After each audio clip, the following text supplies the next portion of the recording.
এই আইয়া পড়ছি বন্ধুগণ। না, বুকের খাঁজ কোমর দুলুনি এইসব নিয়ে আমার ভিডিও হয় না। আমার ভিডিও পরিষ্কার বাঙালি রেসিপি, কাজেই এখনও ফিরে যেতে পারেন। যাই হোক, সর্ষের তেলে কালো জিরে, গোটা জিরে আর শুকনো লঙ্কা ফোড়ন দিয়েছি। তার মধ্যে নিয়েছি কুচি করে কাটা রসুন। এবার আপনারা যদি নিরামিষভাবে বানাতে চান তাহলে এটাকে বাদ দিতে পারেন, রসুনটাকে না দিলেও চলবে, কিন্তু আমি রসুন দিয়ে খেতে ভালোবাসি। যাই হোক, ভালো করে ধুয়ে পরিষ্কার করে কেটে রাখা লাল শাক এর ওপরে দিয়ে স্বাদ মতো নুন, চিনি আর একটু হলুদ দিয়ে ঘাঁটন দিন। আর কিছু করার দরকার পড়ে না, বেশ ভালো করে একটু ঘাঁটবেন, নাড়াবেন।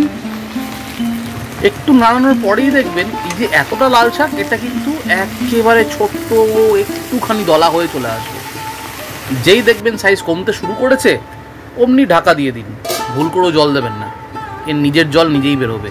3 মিনিট পর ঢাকনা খুলুন, দেখুন একদম ছোট্ট এইটুকু হয়ে গেছে। আর একটু ভালো করে নাড়ুন যতক্ষণ না জলটা শুকিয়ে যাচ্ছে। তারপরে আর কি, গরম ভাতে নিয়ে বসে পড়ুন। এক থালা লাল ভাত এমনি উঠে যাবে। সঙ্গে থাকবেন, ভালো থাকবেন।